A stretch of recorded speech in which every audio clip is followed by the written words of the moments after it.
is our view from our room. Budak siap ada tent. Kalau diorang malam-malam diorang buka this see the view of Seoul. Did you have fun today? Yeah. Good. Ni sebenarnya boleh nampak view dia, tapi today weather a bit cloudy.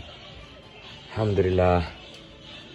Tomorrow I expect it to be freezing, -12 from Seoul.